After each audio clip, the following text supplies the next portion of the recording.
Let's talk about resumes. If you ask 4 hiring managers what they want to see in a resume, you're going to get 4 different answers.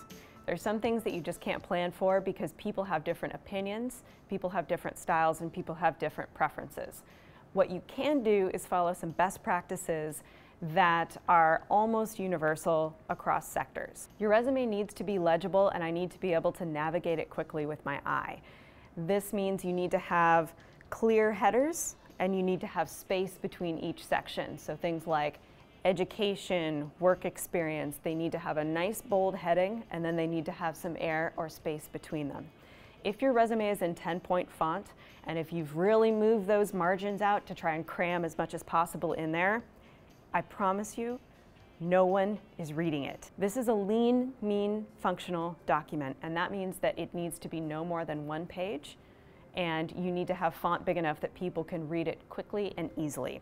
I know it's hard, and I know some people always say like, but I have 4 internships and I need to explain all of them, or what about my community service work, or what about my Eagle Scout project? 1 page, guys. It really, really needs to be 1 page. No one is going to read it if it's more than 1 page. You can find really good templates online for resumes. Just Google resume template and you'll be able to come up with a bunch of them. You can then modify them to fit your needs. If you're applying for something that has a design component, lighting design, graphic design, your resume does need to reflect that. So you do need to have a resume that expresses your visual aesthetic in that case. For the rest of us, people who are not visual designers and whose jobs do not have anything to do with graphics, those online templates will be just fine. Resumes can and should change depending on the job that you're applying for or the internship you're applying for. Let's say that you were a manager at Subway. You can spin that 100 different ways depending on what it is that you want to do. Let's say you're applying for a marketing associate position. You could talk about how you worked with corporate to roll out advertising campaigns in your store. Let's say you're applying for an usher position at a theater. You could talk about how you worked with customers and how you managed a team. If you're not updating your resume every time that you submit to a new job, you're doing yourself a disservice because that's just one more chance to tell your story. People often have questions about how to express their unique background on their resume. You can customize it. So for example, if you do have a bunch of leadership experience, or if there's a position where you want to pull out your teaching experience separately, feel free to do that. You can create special sections of your resume as long as it's relevant to the job that you're applying for. These are the basic sections that an employer expects to see on your resume. Your name and your contact information, and that does include your phone number.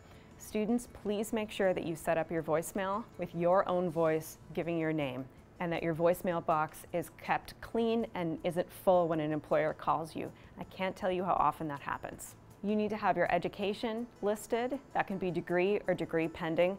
GPA is really rarely considered by an employer. You can just go ahead and leave that off.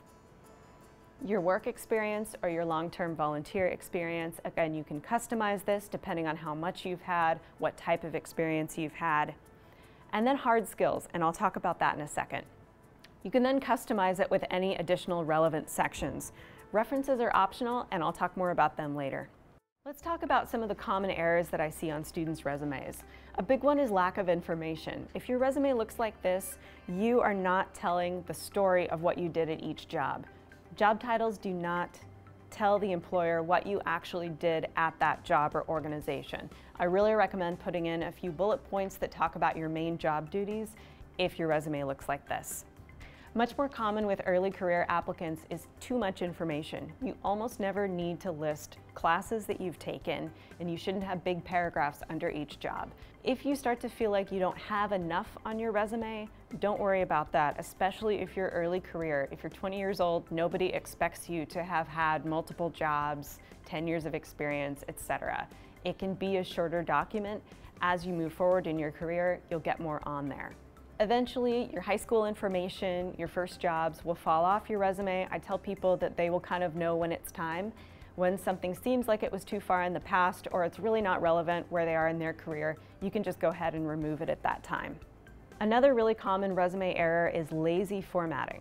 This document is supposed to be your absolute best work. We, on the employer side, understand that this has taken you maybe hours to create.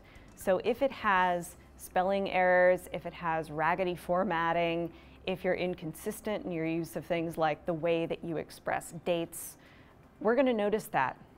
The reason why that's a big problem for an employer is if that's your best work, what's your day-to-day work going to look like? How am I going to trust you to email clients, email artists, contact people over the phone if your best work is filled with errors? Sometimes if we see a document too much, we kind of stop seeing it. So I recommend trading it with a friend or using the Career Center on your school campus, just so you get a fresh set of eyes before you send something off. Another common resume error is the misuse of a skills section. This is something that employers love to complain about because almost no one finds it useful, and a lot of people do this. Here's the problem. If under your skills or qualifications section, you're listing things like excellent in a team setting, team player, collaborative, good writer, friendly, computer savvy, those are just nice things that you're saying about yourself, and everyone says really similar things in that section. Take a hard look at your resume. Is there anything backing up the so-called skills that you've listed? If not, and they're just nice things you're saying about yourself, I really recommend that you delete them because they're not adding anything to your resume. You absolutely should list your hard skills, things like languages spoken, certifications that you have, computer programs that you are deeply familiar with if they're relevant to the job. That's information that employers may be looking for. So for example, if a job position says that it requires Photoshop, do make sure that Photoshop is listed under your skills section. If you do want to convey soft skills, you can do it through your work experience. You can do what I call ground and quantify. Instead of just listing good manager, fundraising experience, knows computers, you can tuck it inside some of your past job experience. So for example, promoted to manager after 6 months, called hundreds of potential donors each week, motivated and set donation goals for 10 direct reports, utilized online CRM software, created InDesign materials. Suddenly this is much more specific because it gives me context instead of just being nice things you're saying about yourself. It's also quantified, there are numbers in there. That's especially helpful if you want to do something in marketing, fundraising, finance, anything that involves numbers, or if you've supervised a large team. We do want to know how many people you worked with, how much money you raised. Anytime you can include numbers, it's helpful on the employer side. Just a note on cultural differences. If you are an international student or if you're applying for a job in another country, I strongly recommend that you use the Career Center on your campus, or find someone who's familiar with application procedures in whatever country you're applying in. For example, in some countries, it's standard to include photos or information about things like marital status within your application. Please do not do that if you're applying within the US. There's also a difference between a resume and a CV, which is a curriculum vitae. In the United States, a CV is primarily used within academia. It's a very long document, it's very comprehensive. Most of the time when you're applying for a job or an internship, what they actually want is a resume, which again is 1 page. Regarding that little section called objective that comes with a lot of resume templates, you really don't need it. Most of the time I find that it actually either does nothing for an application or it actually removes the applicant from consideration. Here's why. It's either too specific and it just mentions that you're applying for a specific position, that's wasted space. It's too general, it just says that you want a job basically, which is great, we're both on the same page there.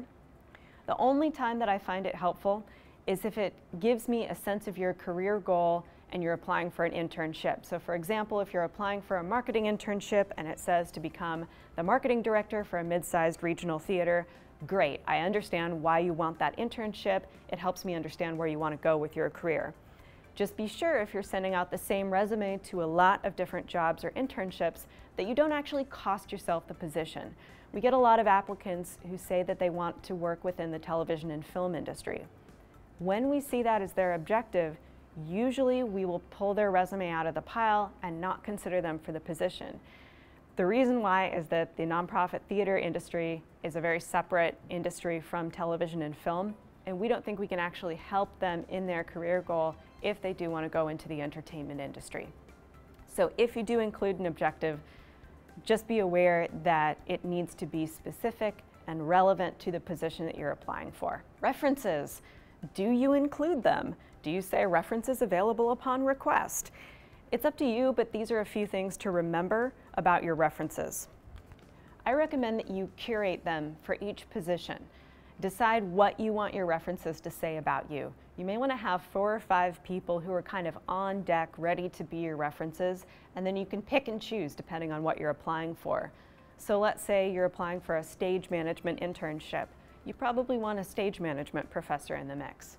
Whereas if you're applying for something that involves teamwork, maybe you want your coworkers back at Subway to speak for you.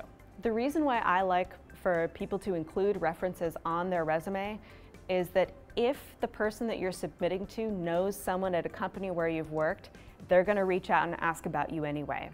So if I see another theater company on your resume, I'm going to Facebook my friend who works there and ask them about you. When you provide specific references, you can control your narrative a little bit more. Now, if you don't want people to contact others at the place where you're currently working, you need to use the magic words, applicant requests job search be kept confidential. We understand what that means because we've all been there in the situation where we're hunting for another job while we're still at our previous job. So people will respect that. They will not reach out to your current employer if you use those words. Finally, check in with your references each time and prep them on what you want them to say about you. This is incredibly helpful, speaking as somebody who is a reference for a lot of former interns.